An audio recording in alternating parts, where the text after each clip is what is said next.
Well, hello, my name is Troy Lanigan. I'm president of the Canada Strong and Free Network. I want to welcome you to our February exchange call, State of the Media and the Future of Dissent. If you have suggestions on future discussions that you'd like to see us have, please send me an email personally. I'm troy@canadastrongandfree.network. That's troy@canadastrongandfree.network. I want to welcome our guests today. Regulars that come on these exchange calls know that I sometimes have a guest moderator or people joining us to ask questions, and I'm really pleased to have Paige McPherson join us today from Halifax. I first met Paige many years ago as a student, and when she worked for the Atlantic Institute of Market Studies. I managed during my days of the Canadian Taxpayers Federation to recruit her to come out to Alberta and work for us there for a number of years, and then she went back out to Halifax. She's left the Taxpayers Federation and now does some freelance work in the movement. So pleased to have a fellow CTF alumni with us today. And of course, our main guest, Danielle Smith. I'm not sure when we first met Danielle. It would have been back certainly in the 1990s. I followed her career through the Calgary Herald, through her property rights advocacy, Canadian Federation of Independent Business and Politics, 6 years as a radio host. Danielle is one of the most important and articulate voices in the country for the cause of limited government, free enterprise, and personal responsibility. And I think she's also done a lot to challenge the status quo, and I think she's done a lot to promote critical thinking across all lines of media and inquiry in public policy in this country. So Danielle, thank you so much for joining us today. And we're going to jump right into it because people don't want to hear me, they want to hear you. Let's start with telling us about your experience working in media, both at the Calgary Herald and in radio on 770 in Calgary. What was similar? What was different, both in terms of format, but also time frame? And by time frame, I mean, when you and I were younger, our parents told us, if you didn't like something you heard on the radio or on TV, you just changed the channel. But that's obviously a dynamic that's changed certainly over our lifetime. So I'll let you speak to both of those as well as to that point. Completely. I think we may have first met in Whistler when you had your major conference up there. So that gives you some time point but I'd heard your name far before that because I followed the work of the Canadian Taxpayers Federation. They did such great work over the years, recruited such good people. You and I have talked about that, about how you recruit such good people. You always seem to find amazing advocates. And I warned you, my dog was going to be photobombing me. I hope that's not too distracting. I see your cat is quietly and sitting there in the background. As I keep talking, my dog hopefully will quieten down. But you went through my history, and I appreciate that. And let me say what I enjoyed about the Calgary Herald. So there's a parallel in my career is that I got fired from the Calgary Board of Education as a trustee. And then the bosses at the Herald thought, well, she must be kind of on the ball because she's 28 years old, got herself elected, even though she got fired, we should bring her on board. And so I've always been really grateful to have such champions of liberty as well, and people who saw that they should give me a chance. And it's sort of funny because John Boss also gave me a chance when I got fired from politics. He gave me a chance when nobody else would either. And so there's an interesting symmetry there. I would say that the two environments were very similar in radio in particular. For about the first 5 years I was there, something changed quite dramatically in the last year, and I could talk about that. But one of the things that I noticed at the Calgary Herald is because I was on the editorial pages, there were two dynamics going on. One was that they wanted to have a robust discussion on the editorial pages. It always is difficult to explain to people how the different mediums work. So newspapers, in basically the front of the section, it should be hard news. It should be reporter byline without any indication of what their opinion is. There should be at least 3 sources in a story so that you can get all sides.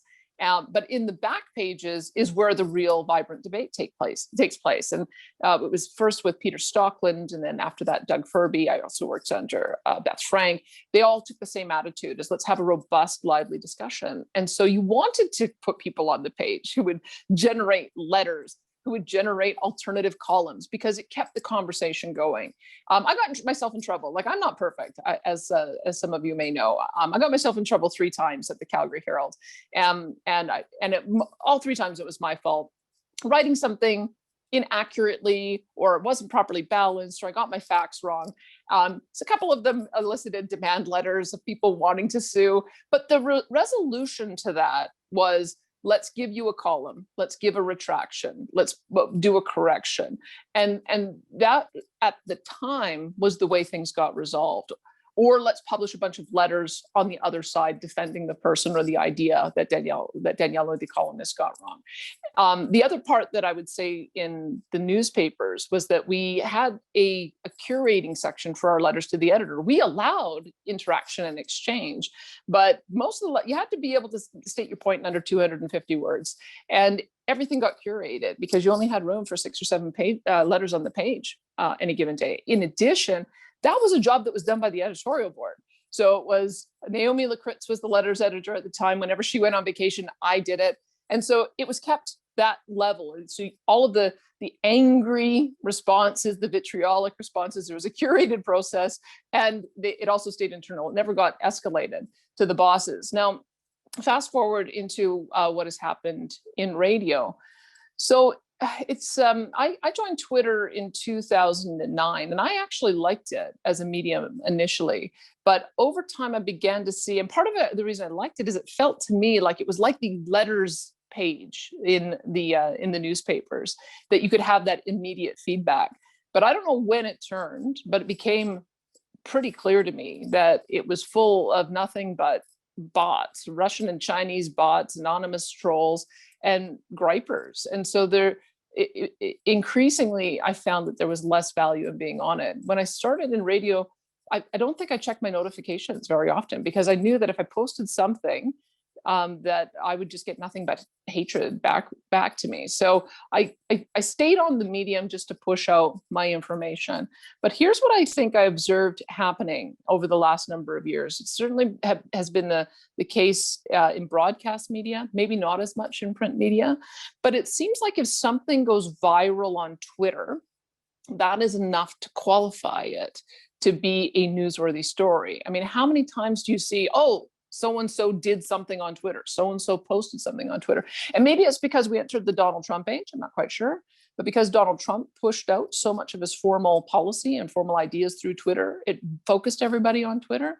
But I think that's where the beginning of the cancel culture began, and the difficulty that we have today, because now we're in a position where if you have something that goes viral on Twitter or Facebook or YouTube negatively, it can be a firing offense. It can, and it's caused firing of a number of high-profile people in the last year. Let me just bring it full circle with this one example, and we'll talk more about it, I know.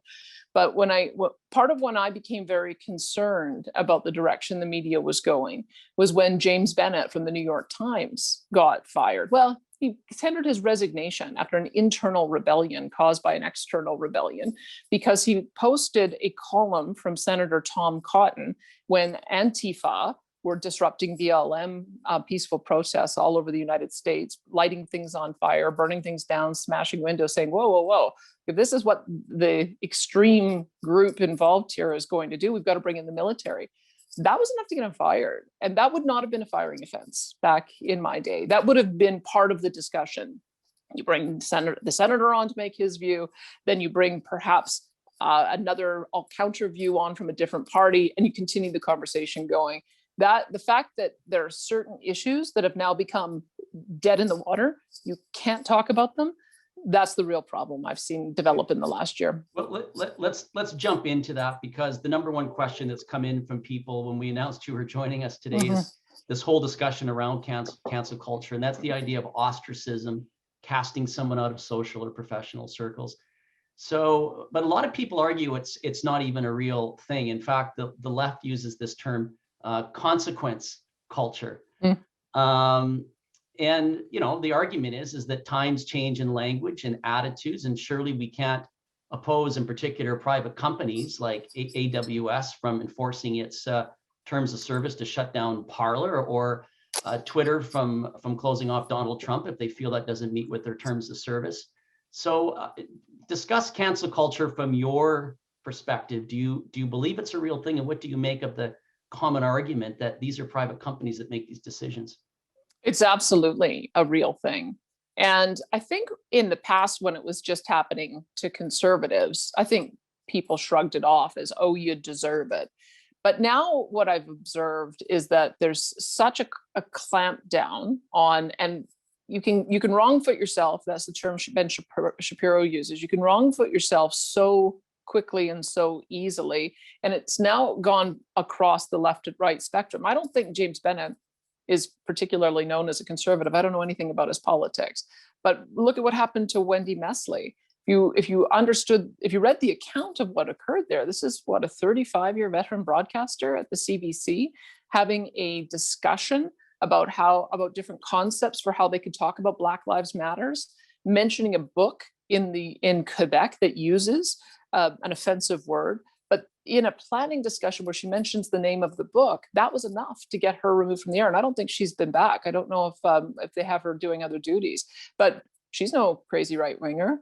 Glenn Greenwald as well left to start an alt-left news magazine, but he began to realize that there were some things that were going on in the election that he didn't agree with.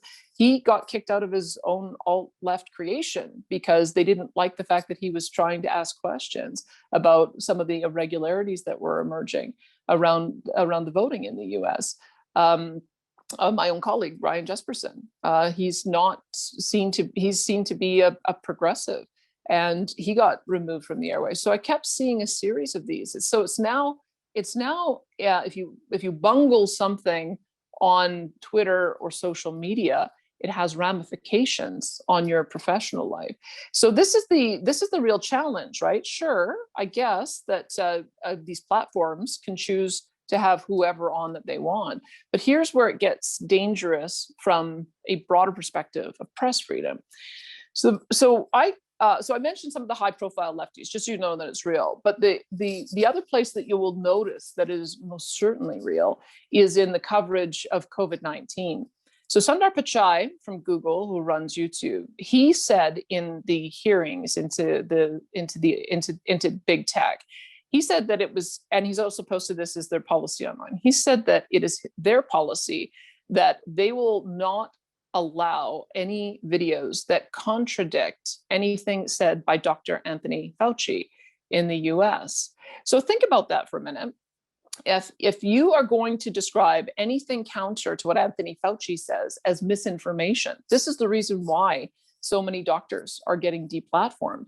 And that's a real problem for us in the mainstream media, because here's what I was chasing after all year, because I knew, again, talking about getting in trouble in media, here's what I was chasing after all year is a really interesting, insightful documentary or interview or press conference would be posted online. And then I had to quickly scramble to find a portion of it I could play before it got canceled off YouTube. Because as soon as it got canceled off YouTube and Twitter and Facebook, mainstream media would say, oh my gosh, this must be so outrageous. It must have so much information, we couldn't possibly cover it. And so you're facing a constant fight in trying to find that important information that people need to have, whether it's to have a balanced discussion about, do masks work? What's really going on in Sweden? What's really going on in Florida and South Dakota? What are some of the therapeutic options that are emerging? What are some of the side effects that we're seeing from vaccination? There's a whole range of things that need to be talked about, but there's also all of the voices that would provide a counter to what we're hearing from our experts who are at the head of our emergency management are getting silenced on social media. And so we're not hearing of them in the mainstream media. And so for me, I was doing some segments on hydroxychloroquine back in March. So this will be the high profile one that people know that I got in trouble over.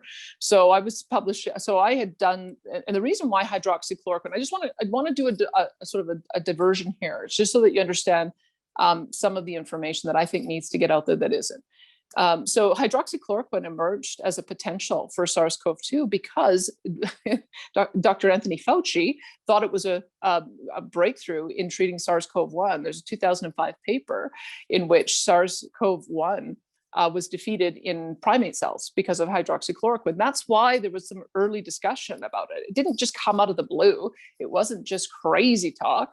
And so there was an Australian researcher who said he was going to start doing research on that, as well as an HIV drug. In addition, Didier Raoult, who is a fairly controversial doctor in France, started using a combination of hydroxychloroquine and azithromycin, which is to treat bacterial infections that often come from viral infections. And so it was in this environment, I was in the process of exploring some of this. I actually had a doctor on the air asking him about this, that Donald Trump tweeted out hydroxychloroquine might be the answer. So I tweeted out, oh, we may have found a cure for COVID-19, and made a funny joke about how I'd be drinking gin and tonics all summer because hydroxychloroquine, quinine, is the principal ingredient in that. And it was insane. Like, the media mob descended upon me. Thousands, I think 1,000 people retweeted it. People were calling my boss, asking me to be fired. And sure enough, I was told I had to take it down. I had to apologize. And at that point, I wasn't allowed to tweet on social media again. I don't think I tweeted personally after that occurred. And that to me is a pretty, the thing that troubles me the most about it is because that issue was politicized, we haven't seen any good reporting on the developments that have occurred since. And one of the developments I want to say, and I don't think it's the full answer, because there's other therapeutics that have emerged as important, such as various steroids, as well as ivermectin. But what they found is that this hydroxychloroquine with zinc, with azithromycin, is pretty effective with high-risk patients. I reposted an article, which I wouldn't have been allowed to talk about if I'd still been on the air, reposted an article from a Jewish doctor, Dr. Zelenko, who's treated 3,000 patients, 1,000 of them high risk, 15 of them ended up in hospital, and 3 of them sadly perished. But that's a pretty good success rate on that. That's something the mainstream media should say, whoa, what's going on over there? We should be reporting on that. Instead, because Sundar Pichai and Jack Dorsey and Mark Zuckerberg have decided that conflicts with what Anthony Fauci says, we're not seeing any of that coverage. And that's what I find objectionable. This is the reason why it matters, because we're now getting to a point where it's not just frivolous, it's not just somebody making a misstatement, is we're not getting really good, important information out to the public, and we need to get that information out. Right. Well, look what restrictions on getting the word out in China resulted in for the world, right? I mean, no freedom of expression there. Completely. If we would have had freedom of expression, we might have saved millions of lives. But I just want to switch quickly, because you and I talked after you left radio. And one of the things I found really interesting that I didn't know about is some of the institutional or regulatory biases, I might call them, that are built into someone being on a mainstream radio program like you were. In particular, broadcast standard complaints, how that works, how people organized around that. I found that fascinating.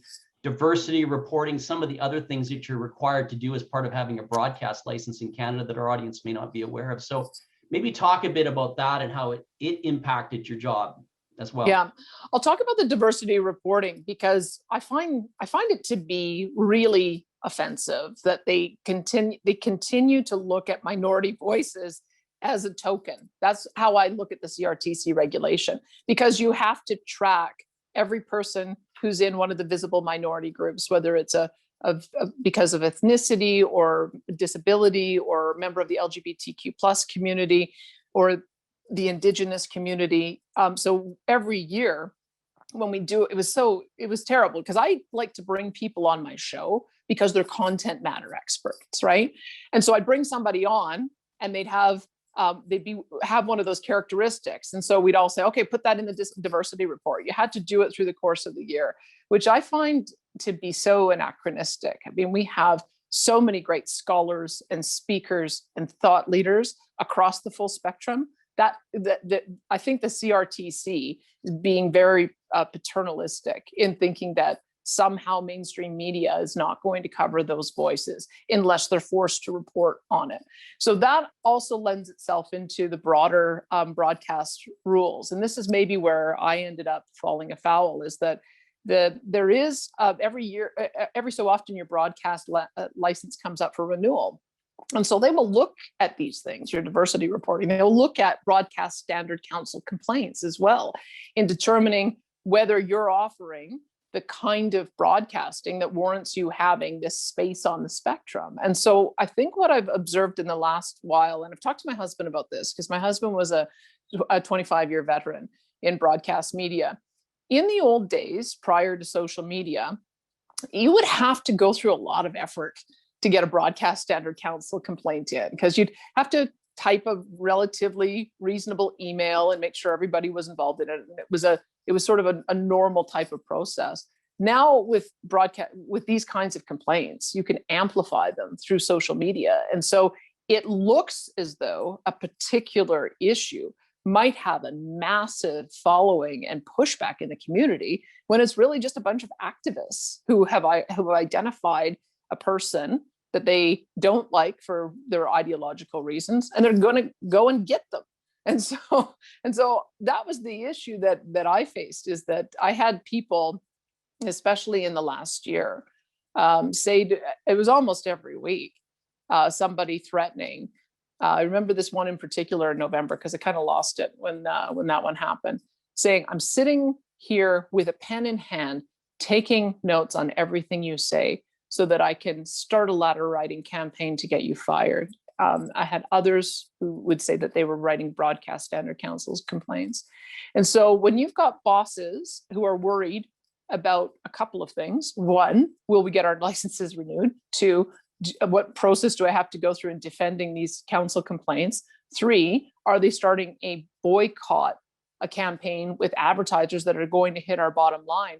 Then that impacts a lot of the coverage. And I think what we're seeing is that in broadcast media, maybe not as much in print media, but we can talk about that in a minute, is that the range of views that can now be discussed, the range of issues that can now be discussed, is getting narrower and narrower. Everybody's getting very risk averse.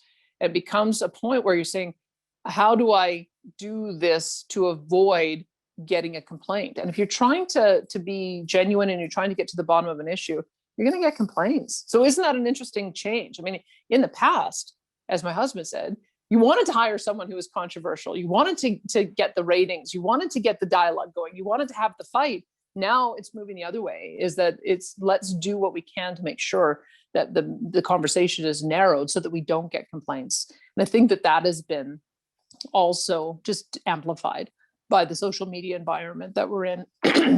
Now, print doesn't face the same thing. There is no Broadcast Print Council, or Print Standards Council, I guess maybe the way to put it, that I know of. Who knows? Maybe now that they have $600 million from the federal government, maybe that's going to be one of the reporting requirements. They're going to have to demonstrate the diversity of voices. They're going to also have to subject themselves to these kind of complaints.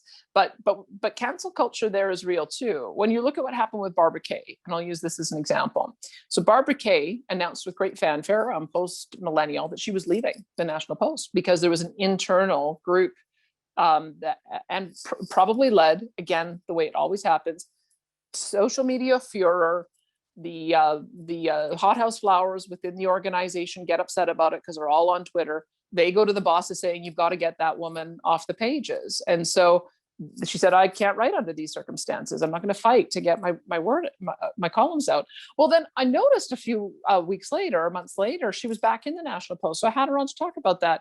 And she said that Post Media has made a decision that they're going to fight this cancel culture. They're going to make sure that they maintain the robust voices and the dialogue. And good on them for that. It's the reason I'm going to continue writing a column, actually, for the Calgary Herald and the Edmonton Journal, is because they've identified that they have to be in control of what is on their pages. They're not going to let social media be in control, and they're not going to let the big tech companies be in control as well. So that's, I think, a bit of the different environment that we see. And this is why we should be paying particular attention to what Stephen Chabot is doing with regulating the internet, right? So this is what it comes down to. So let's use a couple of examples. Ezra Levant's Rebel News, or Andrew Lawton and Candace Malcolm's True North. So are they now going to have to do annual diversity reports? Are they also going to be subject to Broadcast Standard Council complaints? Is there going to be some remedy? Are they going to be denied access to their various feeds if they violate those rules? I don't know. I have no, but I know that that is part and parcel of what it means to regulate the internet, is that it means putting the same restrictions on them that we have in broadcast media. The last thing I'll say on that, and this is again, I noticed such a difference. Almost all my troubles in the last year came down to my COVID coverage, because I kept wanting to push the envelope, kept wanting to have on doctors who had been canceled to get that other side out. And there's just no appetite for it anywhere in mainstream media. And I'm starting to wonder if something happens in an emergency with the broadcast standards rules, with CRTC. I'm starting to wonder if radio and TV somehow become a mechanism for the government to get its message out. I'm wondering if we're part of the structure as opposed to what we're supposed to be, which is the fourth estate, holding institutions to account. I wonder if one of the triggers when we get into emergencies is that we're then supposed to be part of the process of maintaining law and order and making sure there's no dissent and making sure people are following the rules. And if we are not doing that, we're seen to be inciting. That's the new word that is out there. I'm still not sure I fully understand why coverage has become so bizarre in this COVID era. But I must tell you, it's night and day difference from when I got my first disciplinary note in March to where I started 5 years ago. So something quite dramatic has happened with COVID-19. So is your opinion, Danielle, is there a future for conservative voices, libertarian voices like yours in traditional media, or do we keep pushing to have our own platforms? And of course, one of the things I want to raise with that is sort of this further siloing of social cohesion, which concerns me. Like when I was a spokesperson for the Taxpayers Federation here in British Columbia in the 1990s, they used to do stories and they'd go to cover both sides, right? Like there is this sort of sense, but it's not like that anymore. It's more and more advocacy masquerading as media. We don't have that. And so we keep siloing ourselves. We keep going to our own corners. And I wonder what that looks like for social cohesion going forward as well. But in a way, and also what it means for the truth. I had a couple of people email before you came on today. Where do I go and find what's true anymore in media? It's true. Because it's just getting crazy. If you read about these power issues in Texas, as one example that's recent, the diversity of what the problem was there, I don't know what, you don't know what to believe. And so what does that look like as we go forward? Here's what I think is happening. So I think for me to have been able to stay in radio, I would have had to become a different type of host. I would have had to be, and this isn't a negative. I think this might actually be a positive. I think if you're going to have opinion discussions in the broadcast medium, it's going to have to be with hosts like Rosie Barton and Vashi Kapelis and David Aiken and Mercedes Stevenson. It's got to be with people who are really smart, really analytical, know their stuff, but you don't really know what side of the spectrum they are on. You don't really know who they would vote for. So you want to be able to have some person in that role who can skewer whoever's in front of them, whether it's a conservative or whether it's a liberal. I think the idea of having, conservative talk radio literally died last week with Rush Limbaugh, because Rush Limbaugh pioneered conservative talk radio. It never used to exist prior to him. When you look at how radio works, and television the same, the beginning, sort of the drive in and the drive home have to be local, and they have to be sort of fun and upbeat. That's where you're going to get fun little stories and cat videos shared and all, and cooking segments and all of that. And so it's sort of nice and light. You can maybe throw the occasional segment in, but mostly it's going to be non-controversial stuff. Then you got these 6 hours in the middle from 9 a.m. until 3 p.m. And what Rush realized is that that was the place that he could start a sort of a 12 till 3 show in the East, have it run 9 till 12 in the West, and basically have a national platform. And he saved a lot of radio stations as a result of that, because he had good, solid content And he was also an advocate for his particular political party. I don't think you'd ever see Rush Limbaugh say anything nice about the Democrats. And I don't know that you'd ever see him do any complaints about the Republicans. But I don't think we're going to see that kind of talk radio anymore now that he's gone. I don't know that anyone else carries the weight that he does in mainstream media with advertisers, with station bosses, that they would be able to withstand the kind of cancellation that we're seeing now and the kind of pushback that we're seeing now. So I think, as I said, there will be roles for commentary, but maybe not for partisan hosts like me. I mean, as if I could convince anybody that I was truly neutral. I would listen to all sides, but everybody knew that I was backing the Conservatives in all cases, or other right-wing parties. I mean, no one expects that I'm going to vote for Rachel Notley in Alberta or Justin Trudeau. Like, get real. But you know what? Maybe the other four hosts that I mentioned, maybe they would, but we just don't know. So I think the role for Conservatives is to make ourselves available to be on those type of talk shows. I think those type of talk shows will continue, and we will continue to have voices. But I don't know. I don't know that a host like Rush, hosts like Mark Stein, who stepped in for him, hosts like I tried to be here, and I was far less strident, I think, than some of the conservative hosts in the U.S. Don't know that that's going to survive here, quite frankly. The way we can have our own voices, though, is through things like this, through doing our own channels. I mean, last night I was with Western Standard Radio, and we were talking, because they're trying to broaden out. They have a print platform and an electronic platform. They're now trying to broaden out to video and audio. And we had a lovely 2-hour discussion, amazing 2-hour discussion, actually, with Lieutenant Colonel David Redmond, who's one of the voices saying there could have been a different way. He used to be the head of emergency management in Alberta. And to his credit, he's gotten his message out. He's had about 50 different interviews that he's done, but we did a 2-hour long form interview on that medium. And I think that's the way that we will be able to continue to be true to ourselves without having to water the message down, is that we make it publicly available on a variety of different platforms, but we do our own thing, and we do it through the kind of alternative media that is developing. So there will be more. I mean, I mentioned post millennial, True North, Rebel. I'm not sure if there are others on the right. There's certainly others that are developing on the left, but I think we'll probably see more of that develop. I mean, you're doing the same thing. I mean, this is kind of the sort of conversation that you would have on a radio program. And in some ways, it's actually a nicer platform, because as people always used to find with me, I was getting into such a good conversation, I'd have to say, whoa, I have to take a break for news. Stay with me and we'll come back.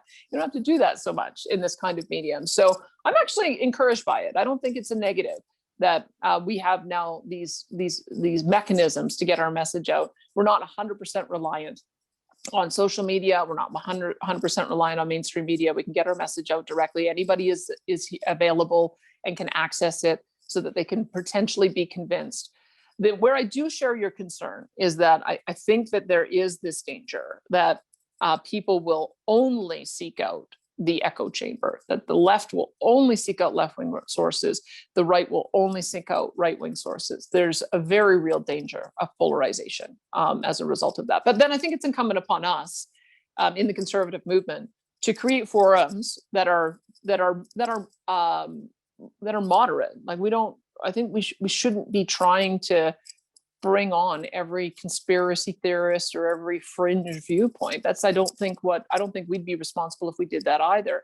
But we can broaden out the range of discussion with credible people and credible dialogue that I don't know we would get full hearing in mainstream media. So you're quite right. There's a negative potential, but I think there's also positive potential. I want to come back at the end, hopefully, if we have time, and ask you about the business side of media, because I think that's interesting too, especially now what we're seeing out of Australia this week with the social media platforms being required to hand over revenues to some of the media sources. But I'm going to pass it over to Paige now. We want to talk a little bit about the movement itself and some of your thoughts and reflections on that, and hopefully we'll have a little bit more time at the end to come back to this. Yes, thanks, Joyce. So I just to tee this up, I want to distinguish between the conservative movement and the Conservative Party. You know, from where I sit, I think of the conservative movement as being more the ideas movement, you know, and its place is to sort of push the conservative parties or conservative parties toward good ideas and putting out good policies out there. And I mean, if you see it differently, Danielle, then feel free to challenge that. But I think that the conservative movement has a lot of rebuilding work to do beyond just figuring our place out in media. So in your view, what do you think that the conservative movement's priorities should be? Like, where are the voids in our movement? What ideas are we not putting out there? And also, do you think that we should be trying to engage others, or sort of figuring out our own thing in that kind of silo that we talked about? Yeah, great question. Thanks, Paige. Here's what I would say from the various jobs that I've had, and I've tried to be a movement conservative as opposed to a partisan conservative for most of my career. I'm either in or out of politics. When I'm in politics, I'm elected. When I'm out of politics, I'm doing something completely different. And part of that is that I wanted to see, where are the pressure points? What are the ways that you can have the most influence? So I've done print media, I've done broadcast media, both television and radio now. I've done advocacy, I've done lobbying with the Canadian Federation of Independent Business. And I've obviously done work on social media platforms as well. But what strikes me is that the way you make sure that you get your agenda put forward is that it shouldn't matter who is elected. The ideas should be so accepted that, of course, the government in power is going to have to implement them. And I remember having this discussion when I first came on the radio with Jason Clemens at the Fraser Institute. And he said, we've won, like our ideas, we've won across the board. We've run on free trade, we won on balanced budgets, we won on tax levels. Like we've been very successful. And I was beginning to worry that we weren't, maybe because I saw that my messages in Alberta were falling flat, that I wasn't having the same resonance talking about freedom as I thought I was going to. That was a real shock for me in politics. And when you look at a place where we have been successful, sorry, I know we've got an Ontario audience, so I apologize for bringing it to Alberta, but where we've succeeded in Alberta, where we've not succeeded nationally, is on the issue of pipelines. So we had an NDP government for 4 years. If you go back 10 years ago, you will find pictures of Rachel Notley calling the oil sands the tar sands and saying there should be no more pipelines, no more, being at rallies where they were saying no more pipelines, no more tanker bans. What they realized, though, is there were a lot of union workers who had high-paying jobs in those oil sands jobs. So when Brian Mason and I sat down, we did a province-wide tour of universities, and we got a chance to sit over beer and talk about politics. And one of the things he told me is he said the NDP had to reorient.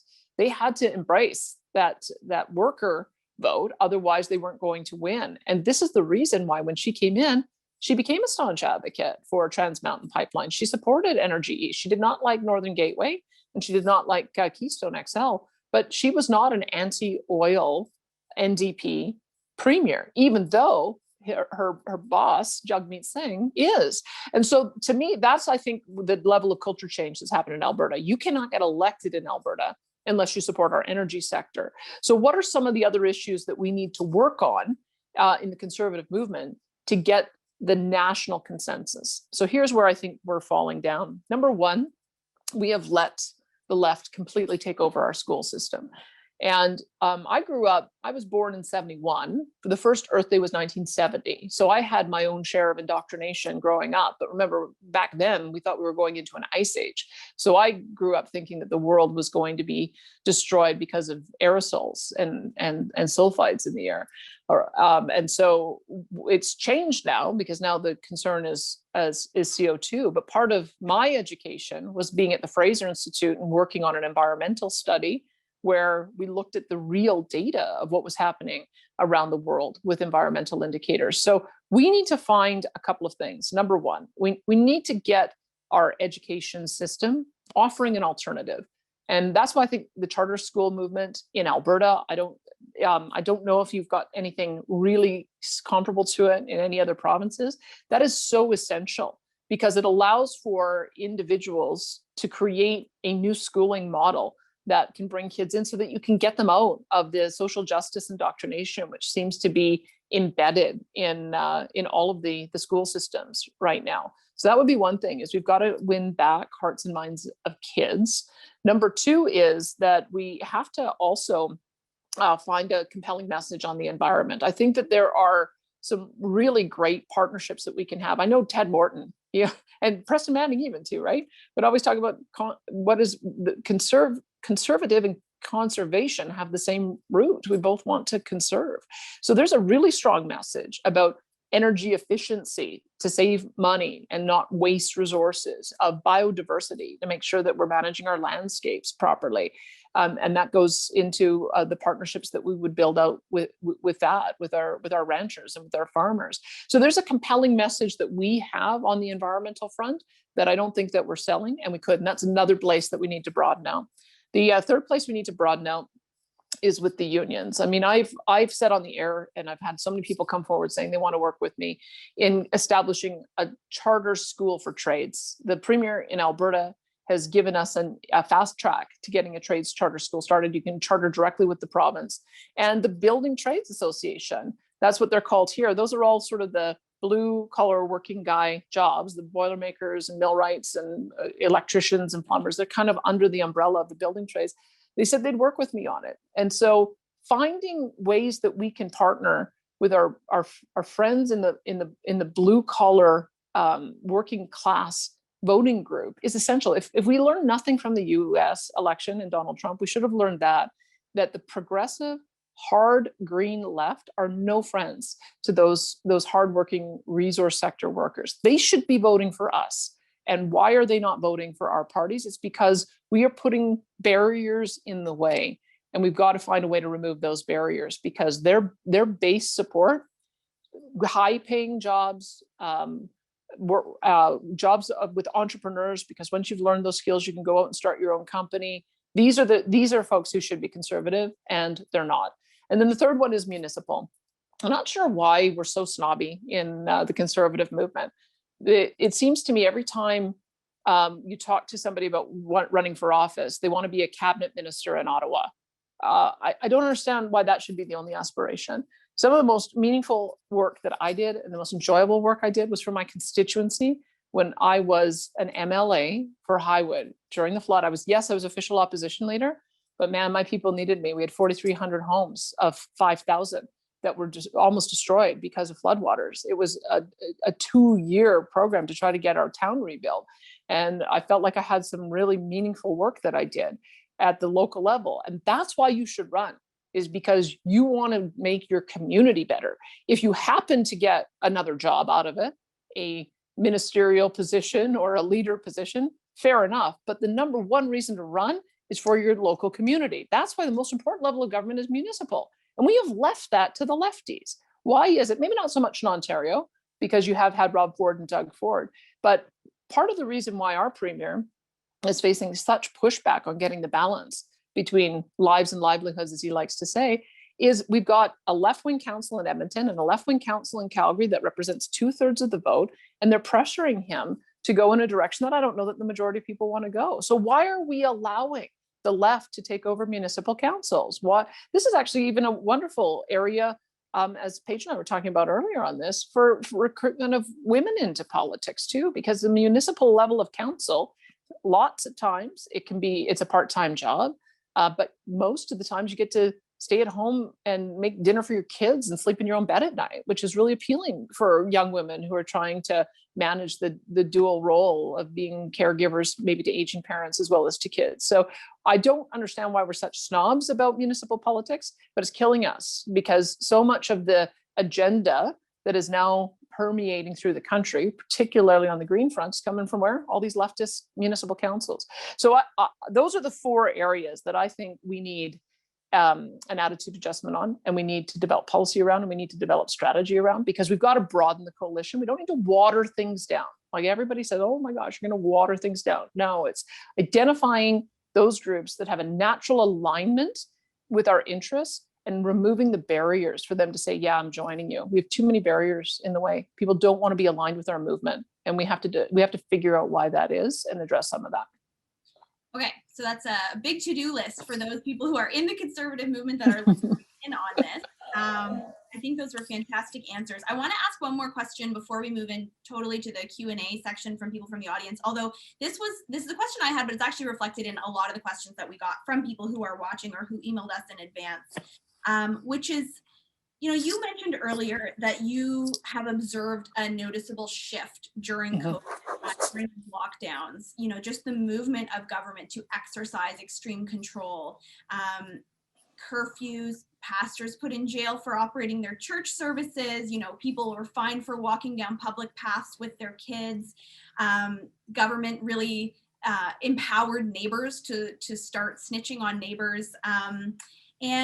And yet we saw public opinion polls really show widespread support for this. So I know that, you know, this is an exceptional situation. We're in a pandemic, but how much of this culture of big government that we're seeing do you foresee sticking around post-COVID, and what kind of a challenge does that present for the conservative movement, or in other words, the movement for smaller government?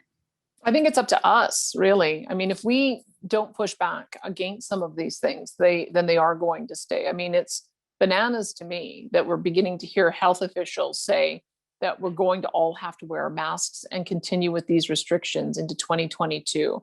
It's bananas to me that long-term care facilities, where the most vulnerable have received both their shots, why aren't they open?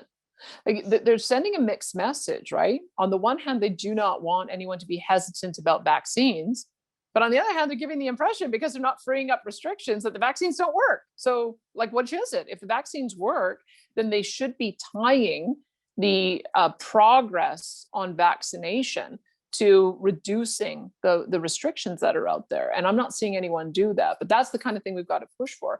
The other thing we've got to push for is, I do not understand why the only stories we're getting when we talk about Sweden or Florida or South Dakota. Can you see me? Sorry about that. I've got someone trying to call me. Let me just decline that so that I can continue our conversation. You're busy. We're talking to you. Sorry about that, guys. I should have turned my phone off. How rude. Amateur move. Sorry, guys. I'm new at this. So part of what we have to do is we have to counter that. So put out positive information about what is happening elsewhere. Lockdowns are not the only answer. This is what I observed, is that a lot of the mainstream media coverage, as we were going through, and I was doing this on my show, I kept saying, I'm warning you guys, because look what's happening in New Zealand and Australia. If we're not careful, what will happen there will happen here. And everybody thought that I was being overwrought and that I was overstating it. And then sure enough, look at what's happened in Alberta. Kid threatened with tasering for skating on an ice pond with his brothers. The pastor still languishing in jail. I'm hearing he's now in maximum security, only allowed out for a certain number of hours a day, and there's no plan to release him. This is happening in conservative Alberta with a freedom-loving premier like Jason Kenney. How did that happen? I think it's because we haven't pushed out the other messages. So that's what I'm doing on, as you know, I've left Twitter and Facebook, but I've joined a new page called, our new social media platform called locals.com. And it allows me to push out things I never would have pushed out on social media. But what did I push out today? Well, number one, there's a guy who came back from travel, and he quoted two sections of the law. One is Section 6 of the Charter, saying you cannot deny access to Canadians' return home. We have a charter right to freely enter and exit our country. And number two, I guess Section 14.1 of the Quarantine Act says that they're not allowed to use an invasive procedure, like sticking some foreign object in your body to do a test. So he said, I'm not taking your test under Section 14.1 of the Act, and I'm a Canadian citizen, so I'm returning home. They wrote him up a $1,200 fine, and he left. And he said, they're going to throw this fine out because it's against the law. Like, I think the government is asserting that they can do a lot of things that they simply are not allowed to do. I'm a law and order gal. I don't, my view is that you try to change the law, you don't break it. But what do you do when the government is breaking their own law? Like, that's the weird situation we find ourselves in. You challenge it and you let them know, and you do things like this guy did. They let him go, and you post it on social media or your own channel so that people know about it, and it ends up spreading. The other thing I posted was Montana. Montana is the latest state to end their mask mandate and end their social distancing rules. So how much mainstream media coverage do you think that's going to get? probably will get bombarded with more stories about how terrible Jason Kenney is because he's talking about reducing restrictions, and how terrible Ron DeSantis is because he's fighting with Joe Biden over restrictions. Meanwhile, you've got all these other states that are saying, you know what, we've got a level of hospitalization and a level of ICU that's manageable, so reducing restrictions. We've got to push those stories out. We've got to make people understand that what China did and Australia did and New Zealand did and we're now doing is not the only option. There's about 195 countries in the world. There's lots of different approaches being taken. And we keep on going back to the same old narrative that enforces the government message that this is legitimate to do to us. And it's not legitimate to do to us. Just understand this. Like I am of the view that I don't want people misunderstanding me, because the event that we did last night, and my messaging right from March has been, we need to focus on the most vulnerable. It was very obvious right from the beginning of this pandemic that those over the age of 70 with multiple pre-existing conditions were the most at risk. And the lion's share of those individuals are in public care facilities, long-term care facilities. It was so obvious that the solution was to focus in on protecting that group and making sure it didn't get into long-term care facilities. You know what we did instead? We put doctors in charge. And so doctors thought that the lens was, we've got to make sure that we don't end up having our hospitals overwhelmed. So this is the reason why in New York and in Quebec, the deaths in long-term care are so high. They emptied the hospitals of individuals who were COVID positive and put them into nursing homes. And then the nursing homes ended up having massive deaths because of the actions of government. And so that to me is when you diagnose the problem incorrectly, and you develop the wrong solutions, then you end up putting the most vulnerable population at risk. It's not too late to go back to having a process to protect the most vulnerable. When we talked about it last night with David Redmond, it's you make sure that you put, you do rapid testing at all of the nursing homes, and you make sure that nobody gets in there who is COVID positive. So in any case, that I think is now I've lost my train of thought to go back to what your original question was. I kind of got down a rabbit trail because I feel so passionately about the fact that we're not getting the good messages out. But that to me is if you have those kinds of stories, those are the ones that need to be pushed out, that there is an alternative, that there are other ways of doing it. And it could be on a whole range of fronts, but in COVID in particular, this is the biggest battle, because if we don't see images around the world where they are back to freedom, other than the ones that did extreme lockdown, then I think the governments are going to justify having these measures for a long time to come. And it takes us pushing back against it. So I want to ask you, I mean, we're running up against the clock, but I want to ask you really quickly, because a lot of people have now asked about tactics. Like there's a lot of confusion from the comments that we're getting from people. Why are journalists supporting cancel culture? Why aren't more politicians speaking out against cancel culture or about, educational choice, some of the other things that we've talked about? So I'm wondering about, as being part of the conservative movement, like what are the best tactics? We've talked about in media specifically what we should do next. Do you think our role is putting, good policies out there through think tanks? Is it more the advocacy front? Is it something else? Like what are the tactics that we should be employing? Well, it goes back to what Troy was asking earlier. I'll tell you, like when I was when I made the decision to leave radio, I was still in knots because I had 6 weeks left at this point. And I remember talking to a friend saying, I'm so worried that because there was a hit piece being done on me by Vice magazine. I said, oh my God, I'm feeling sick to my stomach. This is going to go viral. I'm worried about the ramifications it's going to have to my colleagues. I'm worried about what my bosses are going to do about it. And she said, quit Twitter. And I thought that was a crazy thing. I had 41,000 followers on Twitter. What do you mean quit Twitter? Well, when you quit Twitter, guess what happens? So the Vice article came out and they couldn't use my hashtag. They couldn't use AB Danielle Smith to get it trending. And so it went nowhere. And so what I've observed about some of these sites, Twitter in particular, I don't think there's any margin in conservatives being on that. I would say that by giving them the ability to make your name go viral and shine the light on you, that increases the likelihood that you're going to get canceled, that your bosses are not going to back you, that you're going to end up being disgraced. If you take that away, it takes away a lot of the ammunition, makes it very difficult. So there are other platforms. Gab, I guess, is one platform. Parley managed to get back on. I'm on Locals. There's still a way that you can meaningfully engage in the conversation.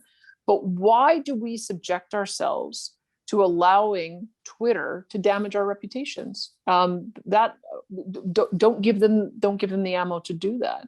Or if you want to stay on Twitter, just know that Twitter is a forum that you can only push out safe messages, and your more provocative messages, ones that would otherwise get you canceled, do them in a safer platform where you know that people are not going to be so hypersensitive. So that's a bit of a strategy, because I think we still need to be out there, but we have to also understand the world that we're in right now. Things rise and they fall. It may be that we're in a long-term period now where freedom isn't going to make a comeback for a while. And so the left took 30 years to build the consensus to get to things like the Green New Deal and the Leap Manifesto. So we've perhaps got a 30-year time horizon ahead of us. I've decided, for me, the solution is to just go local. I have a local business that is helping to build my community. If I run for office, it will be for my local city council in a small town in High River. I'm going to continue writing a column in my local paper. I'm going to volunteer for my local charity, Wild Rose Community Connections. The only thing you really can control is what you do in your own local environment. And that's where I think it begins, is you make certain choices about who you're going to support with your shopping. Shop local rather than supporting Amazon. I mean, Amazon were the guys who deplatformed Parley.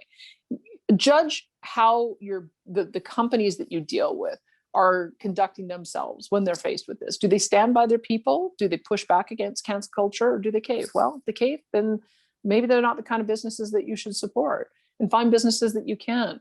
I think that this is my kind of hyper local approach, I think, is the only way that we can then start seeding across the country enough of a network to then build up to the other levels. Because at this point, I can't imagine what we would need to do to win at the federal level. But for heaven's sakes, if we can't even get conservatives elected in the most entrepreneurial city in the entire country, and I'm talking about Calgary, then we failed as a conservative movement. Then we're not focused on the right priorities. If we can't convince people locally that our ideas are the right ones, then we're never going to convince people nationally that they're the right ones. So that would be what I would say is the tactic that I'm employing. And I'd welcome some feedback. I don't know if you've got any comments coming in about if anyone has anything else to add to that. Well, I was going to ask you what we can expect from you in the future, but I think you've touched on that a little bit. I have to say that particularly for women who want to fight for small government, you're very inspirational, Danielle. I mean, in particular when I was starting out. So I appreciate you coming on the call, and I'm going to pass it over to Troy, because I know we're running up against the clock. Troy, if you want to ask any other questions or anything like that, but I will say thank you for now. Thanks so much, Paige. Feelings mutual. I used to love interviewing Paige when she was at the Canadian Taxpayers Federation. I'm so glad to talk to you again. I do try and keep disciplined about keeping these to 1 hour. We could go on for much longer, of course. This has been just wonderful, Danielle, absolutely fantastic. And the quality of questions that have come in are excellent too. So many questions. Again, we could go much longer of this, but keeping it to an hour, I want to thank you. I want to thank Paige. I want to thank all of you for attending. I also want to thank, and I didn't off the top, the Modern Miracle Network, which is a sponsor of our monthly exchange calls. Thank you to them. I want to share with all of you quickly that our annual Canada Strong and Free Networking Conference, these are formerly the Manning Networking Conference that are held each spring in Ottawa, now in its 13th year, will be online this year, April 10th. And the registration for that event just went up on our website, canadastrongandfree.network. Please check it out. Also, we have started Manning Best Practice Forums. These are programs specifically for practitioners. They're not issue conferences. That will take place the day before April 9th. There's no cost to attend that, but it is by invitation or application only. So please have a look at that on the same website. Again, this recording will be up in 2 hours. I think this is going to get a lot of distribution, a lot of really thoughtful insights, Daniel. Again, thank you to you, and thank you again to all of you and we will see you next month. Thank you, everyone.